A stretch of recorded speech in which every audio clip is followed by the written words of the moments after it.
The Empire didn't ask. They ordered. Kneel or be annihilated. Earth was silent for 6 hours. No weapons raised. No pleas for mercy. And then came a reply that would shake the galaxy forever. 4 simple words, calm and clear: we do not surrender. And in that moment, the Empire had no idea. They just started a war they couldn't win. The Empire's demand came without ceremony. A single transmission projected in hundreds of languages, echoing across Earth's orbit from the towering command ship Exaltation. It declared Earth a rogue, independent system. Unauthorized. Disobedient. A threat. The voice of an empire bloated with 1,000 conquered worlds boomed from above. Humanity is ordered to surrender its sovereignty, submit its leadership for interrogation, and dismantle all defense infrastructure. Failure to comply within one Earth rotation will result in the complete sterilization of your species. This is your final warning. They expected panic. Begging. Surrender. Earth gave them silence. President Kalen Reese stood alone in a sealed suboceanic command chamber beneath the Greenland ice shelf. No advisors. No press.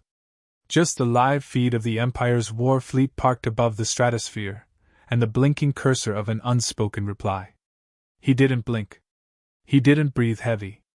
His coffee steamed calmly in the cold room. 6 hours had passed since the Empire's ultimatum. He pressed one button. Send it, he muttered. The reply beamed into the void. No visuals. No preamble. Just a flat voice, human, male. We do not surrender. On board the Exaltation, silence fell. Admiral Kale Turvan of the Thalzok dynasty scowled. That's it? That's the whole message? He barked. His aide, a young synthetically grown intelligence officer, nodded. It was transmitted on all emergency diplomatic channels, sir. Turvan's clawed fingers curled into the edge of the command console. Then begin annihilation protocols. Start with their orbital systems. Break the moon. Show them what surrender really means. On Earth, the skies lit up as the Empire's first strike launched from orbit, massive plasma lances aimed at critical satellite relays, meant to blind Earth's defenses. The beams never landed. 3 of the Empire's cruisers exploded mid-fire. Simultaneous. No enemy projectiles detected. The remaining orbital weapons went dark. Some melted. Others imploded, screaming as their AIs were overwritten by something primitive. Earth's defense grid hadn't been shut down. It had been hidden. Turvan's snarl deepened. What in the core just happened? They spiked our targeting relays with retrofitted analog code. Unreadable to our systems. Like chalk on metal, the aide stammered. Back on Earth, Reese watched it unfold. Still calm. Still sipping. His reflection glinted against the display as dozens of Imperial cruisers adjusted course, spreading their forces out over geosynchronous orbit. He smiled faintly. Let them spread, he whispered. An automated ping chirped. Status? He asked aloud. A voice from the chamber AI replied, female, crisp, neutral. Echo protocol initialized. Layer 1 psychological payload in motion. Layer 2 sabotage injections entering phase cycling. Reese nodded once. Show me the feed from Titan. The screen flickered. On Titan's surface, once thought uninhabitable, hundreds of black monoliths rose from the frozen crust, disguised as mineral mines for decades. Each one glowed faintly, pulsing with dormant energy. They activated in silence, beaming a quantum-linked frequency through subspace. On the Exaltation, command officers began to feel uneasy. Not fear. Not confusion. Something else. A strange ticking in their skulls. Whispers behind their ears. One officer collapsed, bleeding from the eyes. Another began screaming in 3 different voices. Turvan barked for medical intervention. The bridge lights flickered. The ship's AI stuttered. Your enemy isn't dead yet. What did that mean? Turvan shouted. No one answered. The entire bridge crew stared at the center display. Their own war fleet began to drift out of formation. 30 ships, no longer responding. No orders. No pings. No signal. Earth hadn't just resisted. They had planned. And the war had already started.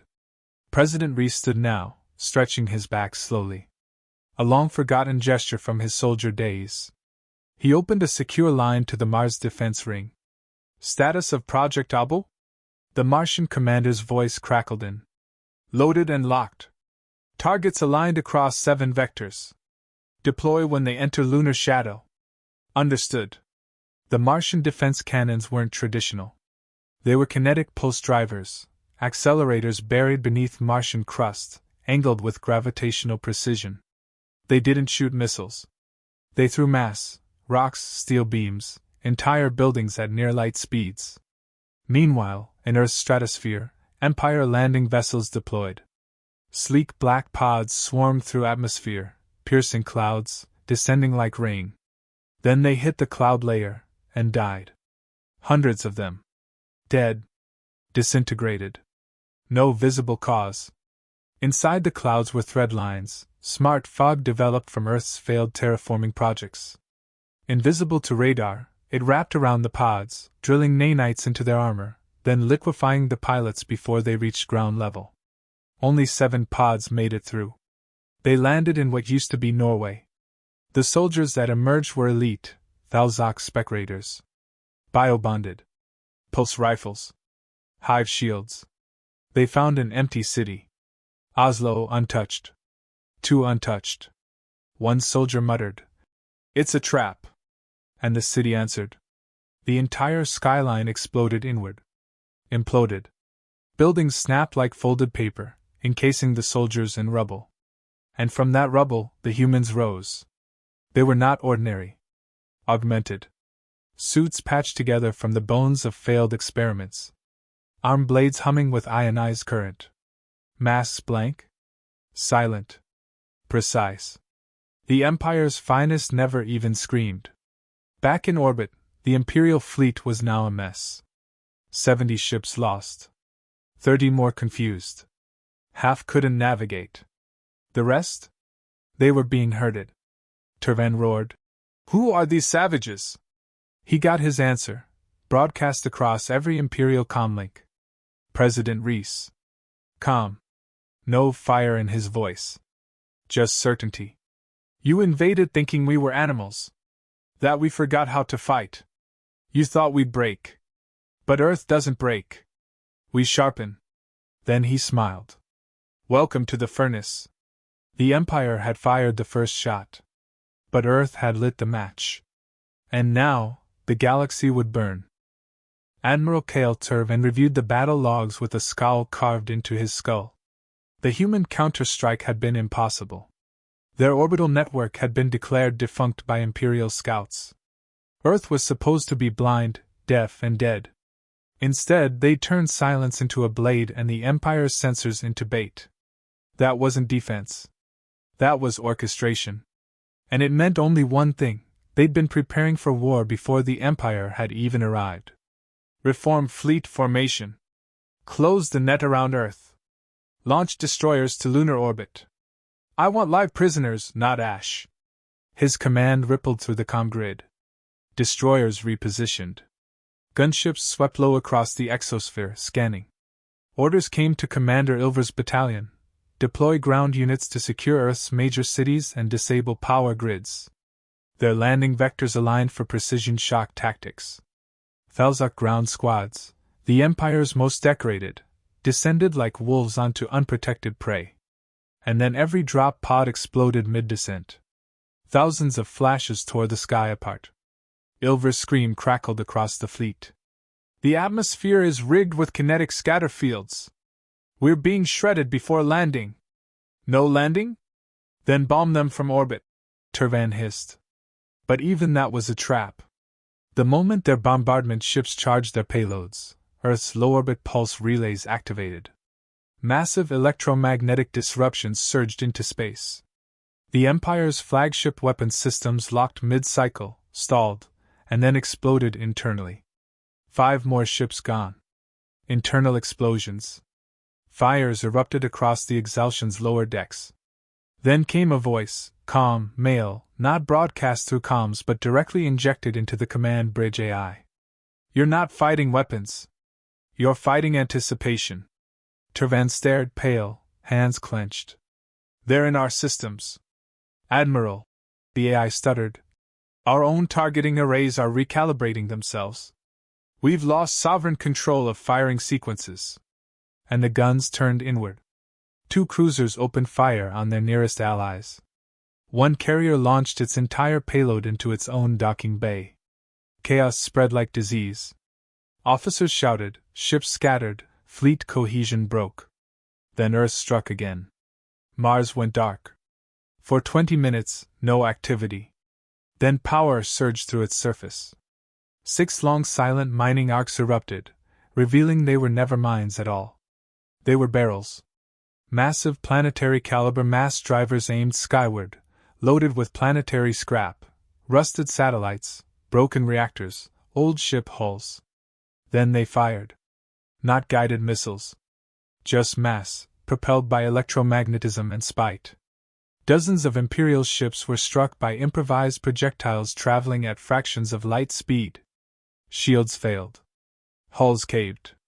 Engines ruptured. Ships shattered into fragments. Tervan watched the feed in silence. "What are they doing?" his aide whispered. "They're bleeding us," he replied, voice empty. "They're using dead garbage to win a war." On the ground, things weren't better. A single Imperial squad managed to land near Rio. 16 soldiers. Trained. Armed. Coordinated. They expected resistance. They expected firefights. Instead, they found themselves surrounded by silence. Empty streets. Buildings hollowed and wired with unfamiliar cables. No humans in sight. Then laughter. A single old man walked into the street, arms raised, smiling gently. "Welcome," he said. "We've been waiting." They aimed weapons. He shrugged. "Shoot if it helps." He didn't resist. They scanned him. No implants. No enhancements. Just a man. Then, a rumble beneath their feet. Pavements split open. Drones rose from the ground, angular, old-world tech fused with something alien. They swarmed silently. The squad fought back, but for every drone they downed, 3 more emerged. The old man watched them die. Not with cruelty. With tired resolve. "Mercy," one gasping soldier begged. The man nodded. "We gave you a chance. Your admiral spat on it." Above, the drones transmitted live footage of the skirmish back to the Exaltation. Tervan's bridge watched as their finest were dismantled by machines stitched together from human junk and genius. He roared in fury. "All fleets! Regroup! Burn them from orbit if we have to turn the entire crust to glass!" He didn't know it yet, but by issuing that command, he activated Earth's final contingency. At the edges of the solar system, forgotten relay stations activated. They hadn't been touched in decades. Most believed they were dead relics from the pre-diaspora era. But they weren't. They were signal anchors. Fail-safes. And they did only one thing. Wake the others. Beyond Neptune, deep in black orbit, ancient Terran sleeper fleets powered on. 40 warships, once deemed too dangerous, had been mothballed and cast into deep space exile. Each one housed war AI fragments stitched together from battlefield trauma and experimental neural links. The R-class dreadnoughts lit up like resurrection. And they were angry. Tervan's subcommanders screamed warnings. "There's another fleet, approaching from deep orbit. We didn't detect them until now. They're fast, too fast." Then came the voice again. Human. Calm. Cold. "Empire Command, this is Terran Strategic Operations. You have violated our airspace, attacked our cities, and butchered our civilians. You have attempted orbital sterilization." A pause. "Under galactic law of mutual force, you are now subject to Terran Clause 27.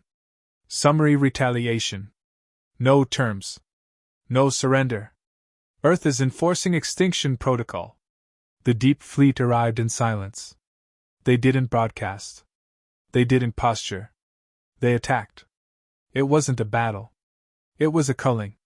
And it had just begun. Admiral Kale Turvin stood motionless as the tactical display vomited chaos across the bridge. Red icons, Imperial ships, blinked out one by one. No enemy signatures. No weapons fire. Just gone. The Empire had lost 3 dreadnoughts and 2 carriers in the last 40 seconds, and none of them had fired a shot before vanishing from comms. "Explain it!" he barked, spit-laced with panic. "Sir," said the sensor officer, his voice tight with disbelief, "we're detecting nothing. No impact signatures, no thermal trails. It's as if they were erased from real space." The Admiral turned slowly. "That's not a tactical explanation. That's a myth. It's not a weapon," another officer said quietly. "It's a trap." The words echoed as the lights flickered. The Empire's flagship AI rebooted for the 4th time in an hour. Systems were being overridden. The worst part was that no one knew how. They'd never faced an enemy that refused to fight the war the right way. He opened a private channel to Commander Veruin, stationed aboard the cruiser Veritas, which had entered orbit over Earth's southern pole. "Status," he demanded. "Atmosphere is resisting scans," Veruin responded coolly. "Topography reads false. Satellite overlays are distorted. Ground teams landed in Namibia and vanished off comms 3 minutes ago." "Vanished?" he repeated. "Not Kia. Not jammed. Vanished. No heat trace, no signatures, no remains. Just deleted." There was a long pause. "Do you understand what's happening here, Commander?"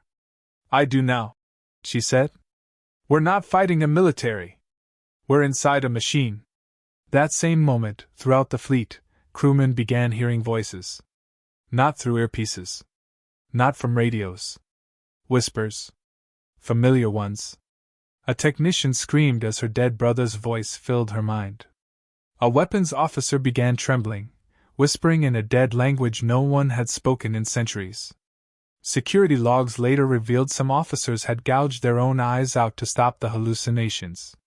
Others turned weapons on themselves. The Empire believed Earth was defenseless. Earth had let them believe that. The fleet psychologist issued a statement to High Command.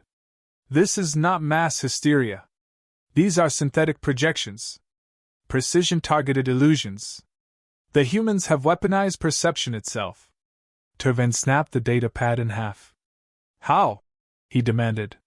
"They're using our own interface systems," his aide replied. "We integrate direct neural interfaces, remember? Earth never did. They stuck to physical consoles. They're flooding our wetware." It clicked. That had been Earth's strategy from the beginning. They never upgraded. They stayed analog. Every AI, every advanced system the Empire used had become a backdoor. And the humans didn't disable them. They fed them lies, noise, terror.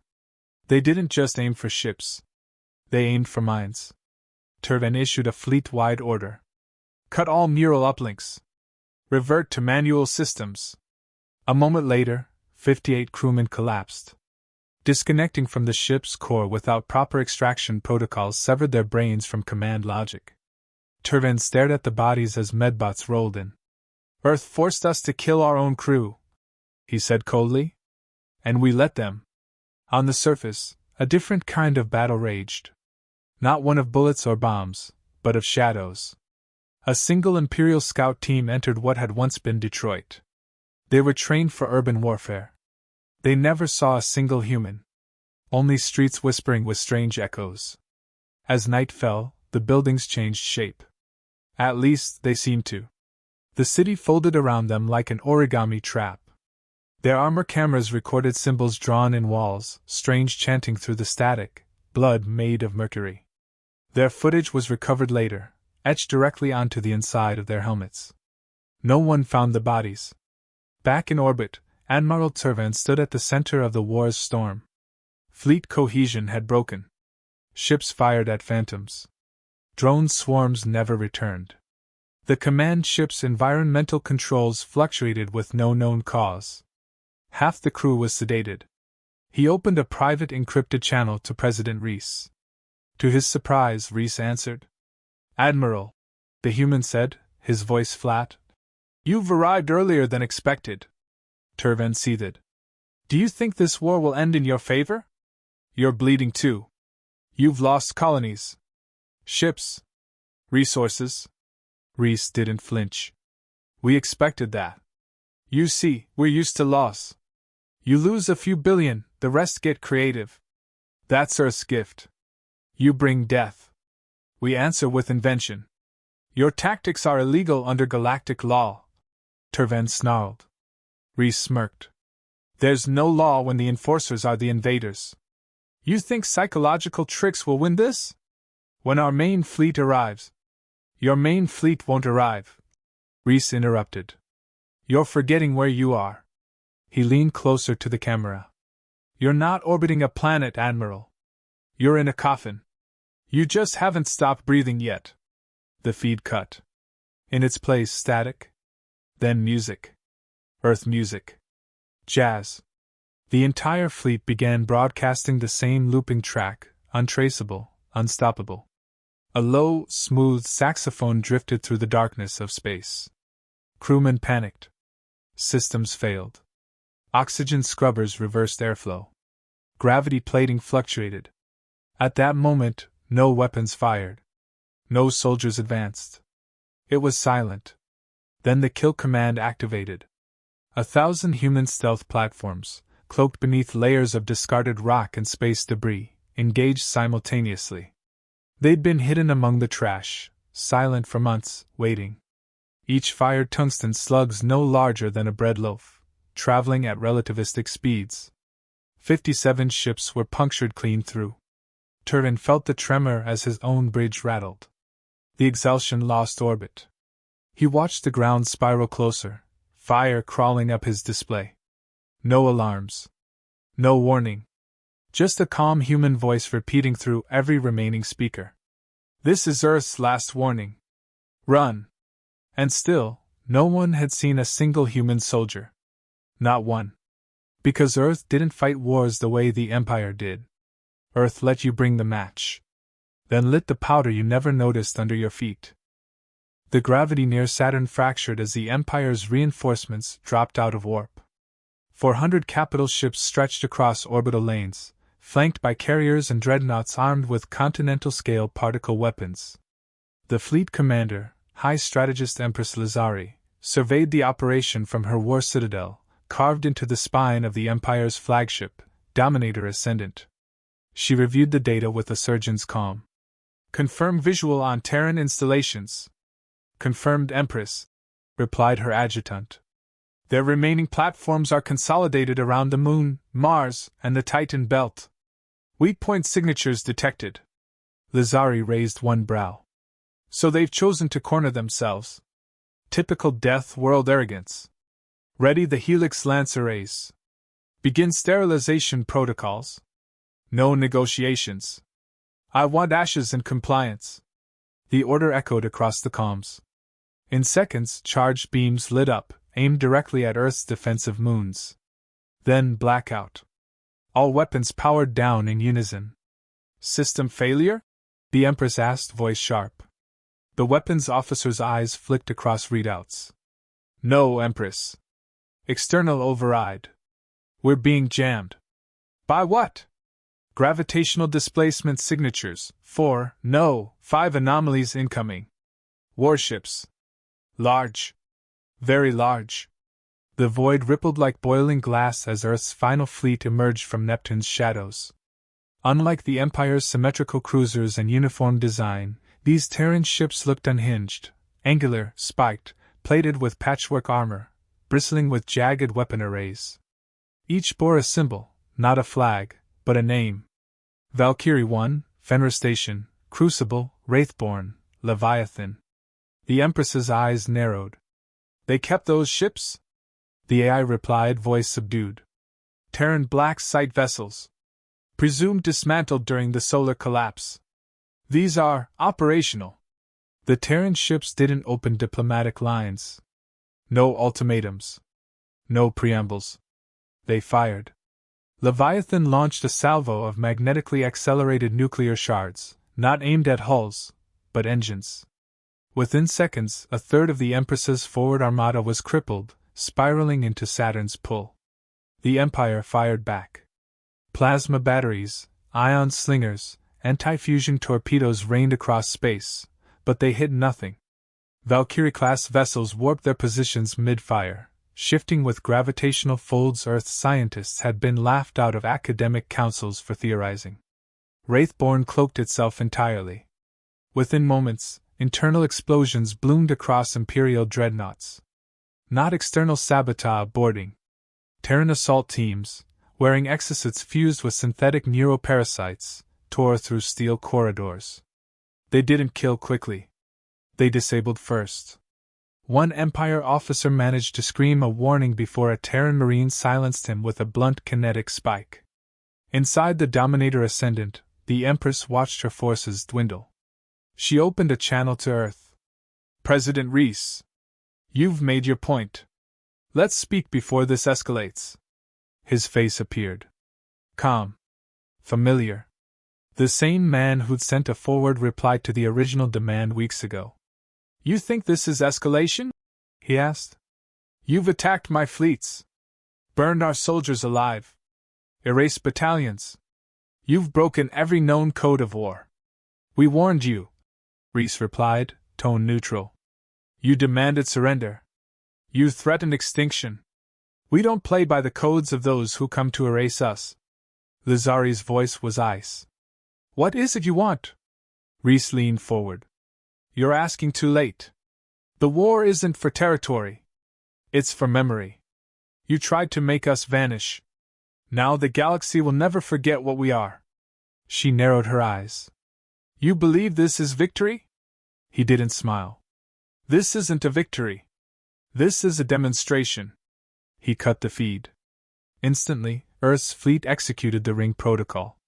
A gravity weapon ignited near Titan, pulling metallic debris, failed satellites, and asteroid clusters into a synchronized orbit. Within seconds, the Terrans created an artificial ring around Saturn, sharp, rotating, and unstable. They detonated its center. A chain reaction flung the ring outward, shrapnel moving at orbital velocity, slicing through ships like monofilament. Dozens of Empire vessels shattered on contact. On board the Dominator Ascendant, red alerts screamed. The ship trembled under impact. Lazari fell back against her command seat, fury rising. Rally the remaining fleets. Target their lead ships. Focus fire. Her words choked off as her entire forward view darkened. Leviathan had positioned itself directly in front of the Dominator, engines glowing red-hot. Its hull opened like a steel flower, revealing its core, a pulsing orb of anti-light, something that bent perception itself. Energy spike! Her tech officer shouted. No defense available. Her strategist whispered. Whatever that thing is, it's not a bomb. It's a statement. And then it pulsed. Not an explosion. A scream. Across the Empire fleet, crews heard it.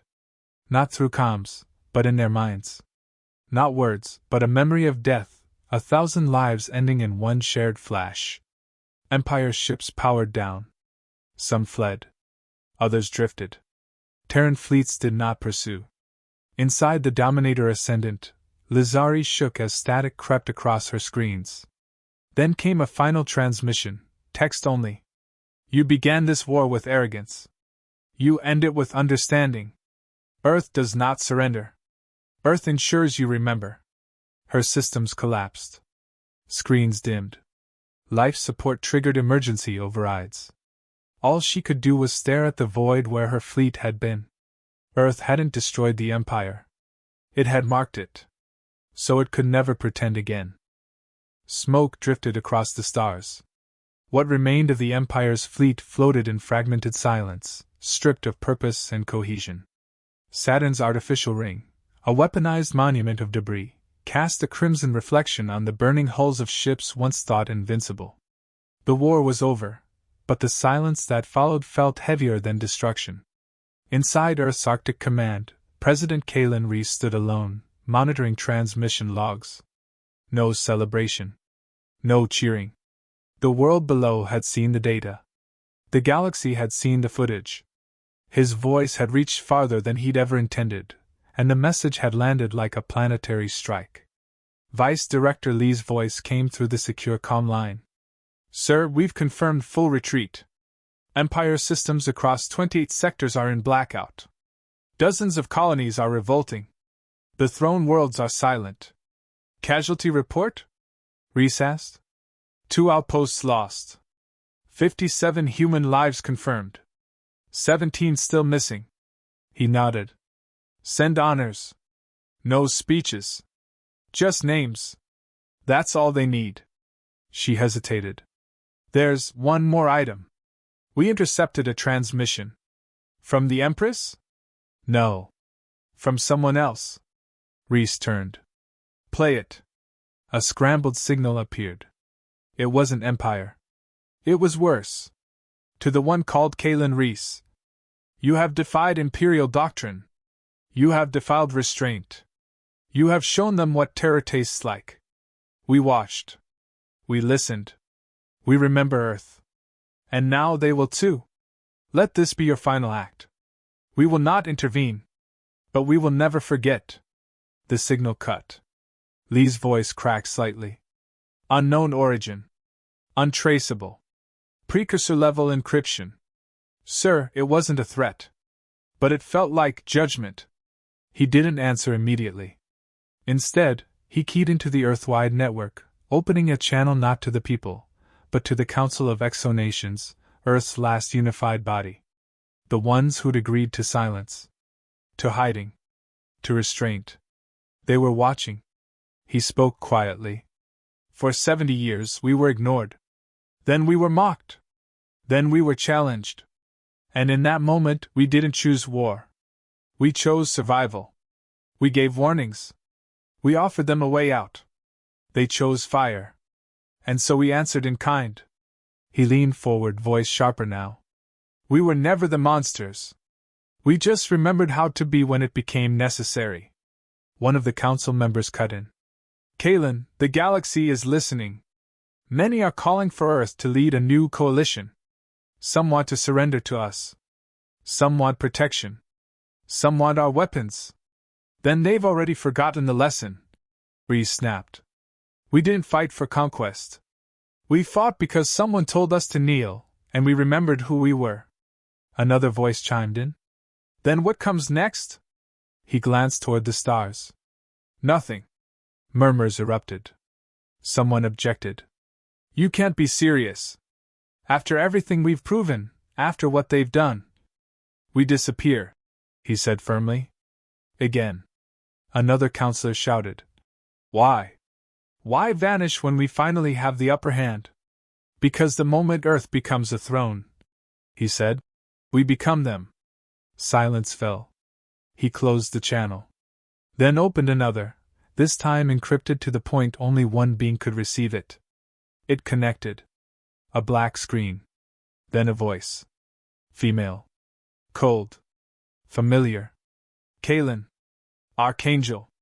I see you activated the Leviathan protocol. That wasn't part of our long-term projection. No, it wasn't. They changed the rules. So we adjusted. You've made Earth feared again. We didn't want fear. Just memory. There was a pause. Memory decays, the AI said. Do you wish me to maintain our position or deploy Phase 2? No Phase 2. Disable all forward operations. Scrub the fleet cores. Burn the playbooks. That will return us to a pre-contact status. He exhaled. That's the point. Understood. The feed ended. Above, in orbit, the surviving Terran warships received silent orders. One by one, they turned toward the dark edges of the solar system. They powered down external beacons, folded wings, and disappeared into deep drift, sleeping weapons once more. In the weeks that followed, the galaxy would argue about what had happened. Some called it a miracle. Some terrorism. Others whispered Earth had made a pact with something darker than any empire. Propaganda flooded the networks, half-truths mixed with all. Rebel systems raised Terran flags. Empire colonies lit bonfires in defiance. Precursor relics across the rim began activating for reasons no one understood. Earth did not respond. No ambassador arrived. No demands followed. Earth simply went silent again. Just as it had before. But this time, every species remembered the war not by its casualty count, but by the feeling it left behind. It wasn't that Earth had won. It was that no one wanted to know what would happen if Earth ever lost. And in the dark, under ice and rock and ocean, humanity whispered to itself. Let them build empires. Let them write laws. Let them forget. We will remember. And if they come again, we will teach them again.